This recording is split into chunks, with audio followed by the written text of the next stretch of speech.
যেমন মনে করেন আমরা যারা প্রতিনিয়ত কাজে যাই, ১ ঘন্টার জায়গায় যদি আমার সেখানে প্রায় ২ ঘন্টা সময় নষ্ট করতে হয়, তখনই আমাদের সমস্যা হয়।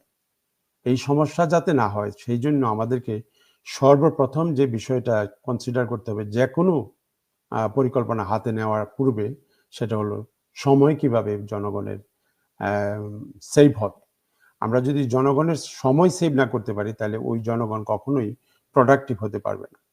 যেমন মনে করেন আপনি অনেক দূরে যাবেন এক জায়গায়। আপনাকে সময় বেঁধে দেওয়া হয়েছে ৩ ঘন্টা সময় লাগবে।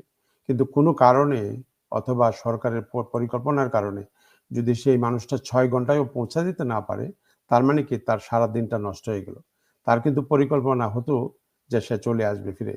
কিন্তু সে আর আসতে পারবে না। এটা একটা productivity loss of the economy. এইটা আমাদেরকে বুঝতে হবে। এটা সময় আপনাকে সবসময় সামনে নিয়ে যে আমি সময় মিনিমাইজ করব এবং সময় যাতে সবচেয়ে কম খরচ হয় প্রত্যেকটা লোকের, সেদিকে বিবেচনা রেখে আমাদের পরিকল্পনা করতে হবে। জাতীয় পরিকল্পনা প্রণয়ন করতে হবে। আপনি সময় যদি কমাতে থাকেন আর মানুষ যদি কাজ করতে থাকে, তাহলে ইকোনমির যে সাইকেলটা, সেই সাইকেলটা আপনি দেখবেন অত্যন্ত দ্রুত বেগে ঘুরবে এবং আপনার অ্যানুয়াল যে প্রোডাক্টিভিটি 2.5% বলেন অথবা 10% বলেন, এইটা বাড়তে থাকবে, কমবে না। এবং সেখানে আমাদেরকে সময় আম এম মনোযোগ দিতে হবে। আরেকটা জিনিস হলো আপনি কস্ট। আপনাকে এমনভাবে পরিকল্পনা করতে হবে যাতে জনগণ যা উপার্জন করে সেটা যেন তার সব খরচ করতে না হয়। যেমন মনে করেন আপনি গাজীপুর থেকে মতিঝিলে যাবেন। সেখানে আপনি তাকে সবচেয়ে কম সময়ে ওই কর্মজীবীকে আপনি সবচেয়ে কম সময়ে এবং সবচেয়ে কম খরচে নিয়ে যেতে হবে। এবং আপনাকে এর পাশাপাশি সবচেয়ে কম খরচের পাশাপাশি যে আরেকটা জিনিস আপনাকে লক্ষ্য রাখতে হবে পরিকল্পনা প্ল্যানিং করার সময়, সেটা হলো নিরাপত্তা। তাহলে আপনার ৩ টা জিনিস একসাথে আপনাকে বিবেচনায় এনে পরিকল্পনা প্রণয়ন করতে হবে। নাম্বার 1 হবে আপনাকে মানুষের সময় কমাতে হবে। সময় যেন অপচয় না হয় সেদিকে খেয়াল রাখতে হবে। ২ নাম্বার, তার জন্য অতিরিক্ত খরচ না করতে হয়। যেমন উদাহরণস্বরূপ অনেক দেশের ইকোনমিতে এমনভাবে এফিসিয়েন্সি তারা অ্যাড করেছে যাতে জনগণ অ্যাক্সিস যেমন মনে করেন ট্রেন, বাস এগুলোকে এমনভাবে কানেক্টিং করা হয়েছে যাতে তাদের একটা মিনিটও সময় নষ্ট না করা হয়। এখন প্রাইম এক্সাম্পল হলো বর্তমানে চীন এবং রাশিয়া। তারা এইভাবে তাদের অর্থনীতিকে ম্যানেজ করতেছে। আর আপনি যদি খরচ কমাতে পারেন, সাথে সময় কমাতে পারেন এবং পাশাপাশি যদি তাদেরকে আপনি নিরাপত্তা দিতে পারেন, যদি মনে করেন প্রতিনিয়ত যদি অ্যাক্সিডেন্ট হয় অথবা প্রতিনিয়ত কোনো কারণে মানুষ ঠিক টাইমে কাজে পৌঁছাতে পারলো না এবং অসুস্থ হয়ে যায় মানুষ কোনো কারণে, অথবা মেয়েদের কোনো নিরাপত্তা নাই, বাচ্চাদের কোনো নিরাপত্তা নেই, এরকম একটা পরিবেশ যদি থাকে, যারা বয়স্ক তারাও চলাফেরা করতে পারে না তাদের অ্যাক্সেসিবিলিটির কারণে, এই সমস্ত জিনিসগুলো যদি আপনি আপনার পরিকল্পনায় অ্যাড না করে যে মা এবং বাচ্চা যাবে হসপিটালে, দাদা যাবে হসপিটালে অথবা কোনো কাজে ডাক্তারের কাছে, আপনি সমস্ত কিছু সামনে ধরে এনে if you can not make a fine planning, it will not work. তো সেই জন্য আমাদের এই ৩ টা জিনিস আমরা আইসোলেট করেছি আজকে আলোচনা করার জন্য। সময়, খরচ এবং নিরাপত্তা। এই ৩ টা জিনিস যদি আমরা ঠিক করতে পারি তাহলে জনগণকে আমরা তাদের যে সার্বিক অধিকার, রাষ্ট্রের কাছ থেকে যে পাওনা অধিকার, সেটা আমরা কিছুটা অন্তত দিতে পারবো। এবং এই অধিকার পাওয়ার পরে মানুষ কি করবে? মানুষ কিন্তু বসে থাকবে না। তার খরচ কম হবে, তার সময় বাঁচবে এবং তার নিরাপত্তা থাকবে।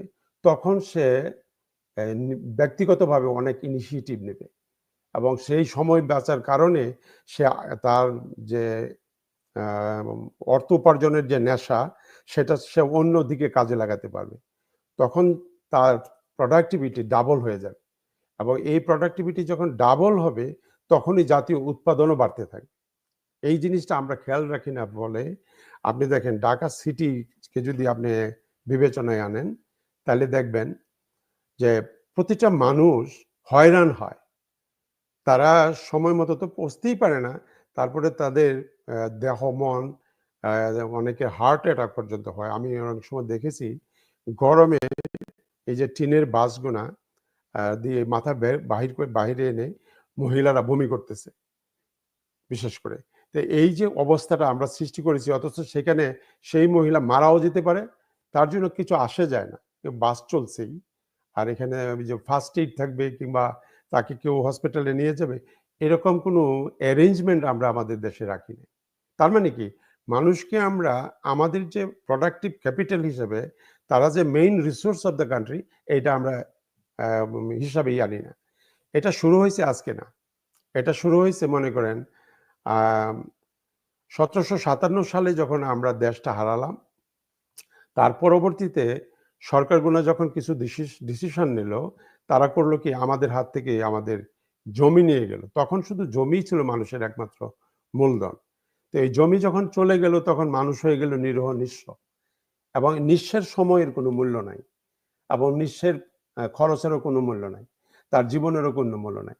এই যে জীবনের মূল্য নাই একদল লোকের, আরেক লোকের আধিপত্য জমিদারি পেল, এই যে একটা ডিসক্রিপেন্সি, একটা ডিসপারিটি আমরা তৈরি করেছি, তার জন্য আজ পর্যন্ত আমরা একে অপরের মূল্য দিতে শিখি না।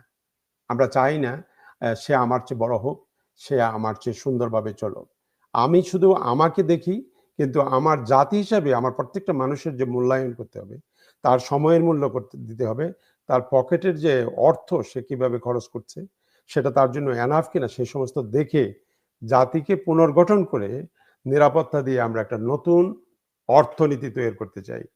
সেই অর্থনীতিতে প্রত্যেকের অধিকার থাকবে সমান এবং তাদের শিক্ষার অধিকার থাকবে সমান। মা-বাবাকে আমরা আইসোলেট করে ফেলবো। মা-বাবা তার কাজে যাওয়ার সময় সে কাজে যাবে। মা-বাবা বাচ্চাকে নিয়ে হুড়াহুড়ি দৌড়াদৌড়ি করবেন। বাচ্চাদের স্কুল নিয়ে যাওয়া এবং স্কুল থেকে ফেরত দিয়ে দেওয়া এবং তাদেরকে ইন্টারমিডিয়েট পর্যন্ত এইভাবে শিক্ষা দিয়ে জাতির প্রোডাক্টিভ এলিমেন্ট হিসেবে তৈরি করা এবং তারা যেন আরো উচ্চশিক্ষা গ্রহণ করতে পারে, সেই পরিকল্পনা আমাদেরকে তাদের উপর ছেড়ে দিতে হবে। কারণ তারা they will be ready to undertake any kind of endeavour. যদি তারা নিতে পারে তখন তারা অবশ্যই নেবে, কিন্তু তারা যদি নেওয়ার ক্ষমতা না থাকে, they are not prepared, we fail to prepare them in that fashion, then that where are they going to go? They don't have a place to go. So আমরা এমনভাবে একটা শিক্ষা ব্যবস্থা প্রণয়ন করব এই তিনটা বিষয়ের সাথে, সেটা হলো সময়, খরচ, নিরাপত্তা এবং পাশাপাশি ছেলে মেয়েদের শিক্ষা। এই কয়েকটা বিষয় যদি আমরা একত্রিত করে সারা দেশকে মোবিলাইজ করে এমন একটা পর্যায়ে নিয়ে যেতে পারি, যাতে ওই মানুষগুনা বুঝে যে তারা এই দেশের জনগণ, তারা এই দেশের মালিক, তখন আর এই সমস্যা বাংলাদেশে দেখা দেবে না। তখন রাজনীতিবিদরা যারা রাজনীতি করবেন, তখন তারা আসবেন তাদেরকে সেবা দিতে। তখন তারা তাদেরকে এক্সপ্লয়েট করতে আসতে পারবে না, শোষণ করতে কেউ আসতে পারবে না।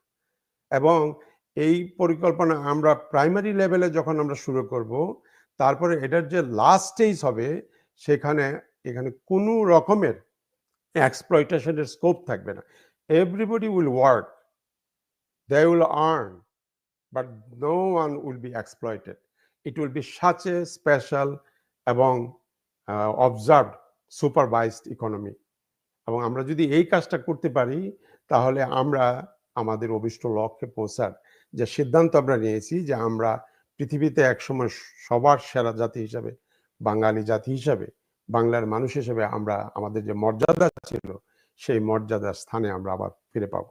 এবং আমাদের অভিষ্ট লক্ষ্য হলো সেই, আমরা যে নিউক্লিয়াস পার্টি গঠন করতেছি এবং এটার মেইন উদ্দেশ্যই ওইটুকু, আর কিছু না।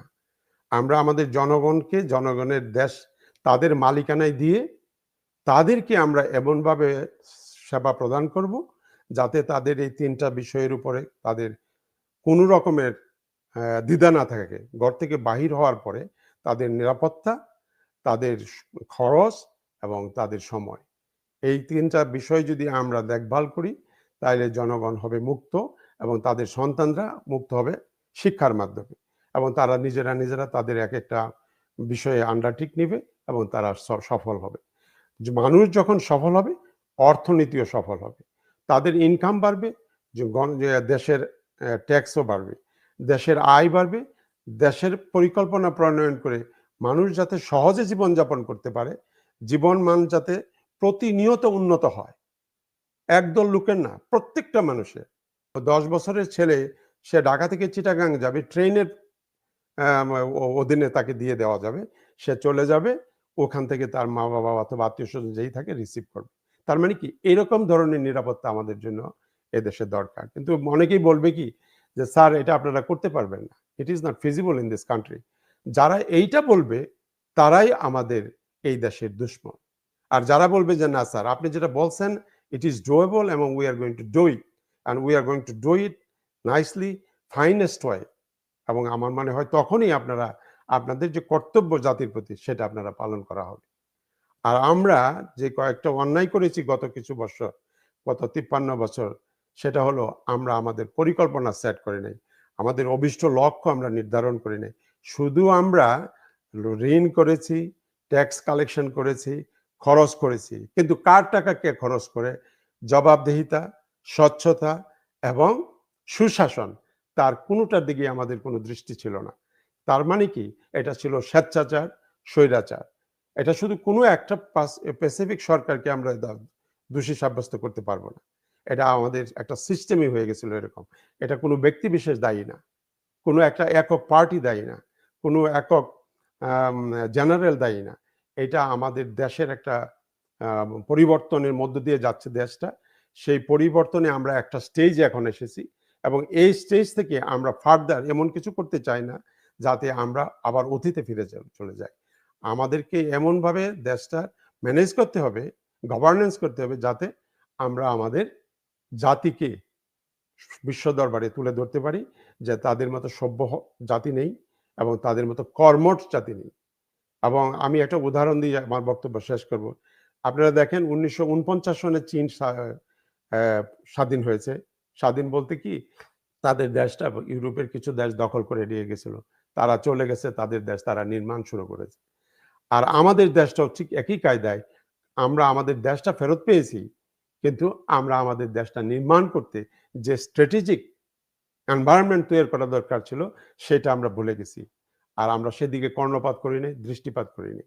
কিন্তু তারা আস্তে, আস্তে ধৈর্য সহকারে তাদের দিশা ঠিক রেখে, তাদের নেশা ঠিক রেখে তারা তাদের দেশকে এখন এমন এক পর্যায়ে নিয়ে গেছে, সেটা শুধু দেখলেই বিশ্বাস করা যাবে। না দেখলে এটা বিশ্বাস করার কোনো উপায় নাই। ঠিক তেমনি বাংলাদেশ ইজ রেডি। আমাদের যে যুব সমাজ, আমাদের যে ইয়াং জেনারেশন, তারা খুবই ক্যাপাবল। তারা ব্রিলিয়ান্ট। তাদের হাই ক্যালিবার তাদের মধ্যে। কিন্তু আমরা করি কি? ওই ক্যালিবার গুনা স্কুলে নিয়ে ধ্বংস করে দেই। School is completely counterproductive. আরেকটা শব্দ আমি সবসময় ইউজ করি, that is called counterproductive. আপনি যেই কাজ করা দরকার, সেই কাজটা না করে আপনি আপনার দায়িত্বে বসে যদি অন্য আহামরি আরো শত কাজ করেন এবং বেনিফিট যেটা পাওয়া দরকার, মানুষ সেটা পায় না। Then it becomes totally counterproductive. And that counterproductiveness is creating the loophole in the system. আমরা সেগুলো দেখব এবং সেগুলো বিবেচনায় আনব। পার্টির বিভিন্ন স্তরে এইগুলো কথা বলা হবে এবং প্রত্যেকটা বিষয়ের উপরে আমাদের ডেলিবারেশন হবে। সেইখানে যারা, যারা গুণীমান্য ব্যক্তিবর্গ আছেন তাদেরকে আমরা দাওয়াত দিব। উনারা আসবেন, উনারা বলবেন, আমরা বলবো। আমাদের মধ্যে যে এক্সচেঞ্জ হবে, সেই এক্সচেঞ্জের মাধ্যমে আমরা যে সমস্ত আইডিয়াগুলো জেনারেট করব, সেই আইডিয়াগুলো আমরা যদি দায়িত্ব পাই, তাহলে আমাদের যে বাংলাদেশের যে প্ল্যানিং কমিশন আছে, তাদেরকে আমরা সেইভাবে সাজাবো। তাদেরকে আমরা বলবো যে আপনারা এই কাজটি এইভাবে করেন। তারা একটা ডিজাইন দিবে, তারা কত খরচ লাগবে দিবে, আমরা সেই খরচ অনুযায়ী কাজ করব। তখন সেখানে জবাবদিহিতা, স্বচ্ছতা এবং সুশাসন ফিরে আসবে। এই ৩ টা জিনিস সময়, খরচ, নিরাপত্তা, জবাবদিহিতা, স্বচ্ছতা এবং সুশাসন। এইটা যদি আমরা প্যারালালি চালাইতে পারি, তাইলে আমাদের দেশকে আর কেউ ঠেকিয়ে রাখতে পারবে না। আমরা কারো উপর নির্ভরশীল হতে হবে না। অপরের উপর নির্ভরশীল হওয়া কিছু, কিছু মানুষের নেশা, সেই নেশাগ্রস্ত মানুষের কাছ থেকে আমরা সরিয়ে দেশটাকে আমরা এমনভাবে চালাবো যাতে মানুষ হয় ইন্ডিপেন্ডেন্ট, সার্বিক ইন্ডিপেন্ডেন্ট। ইন্ডিপেন্ডেন্টের কতগুলি নমুনা আছে। একটা নমুনা হলো আপনি সর্বদিক থেকে ইন্ডিপেন্ডেন্ট। কিন্তু আরেকটা হলো আপনি কিছু, কিছু দিক থেকে এমনভাবে ডিপেন্ডেন্ট আপনার ইন্ডিপেন্ডেন্স বলতেই নাই।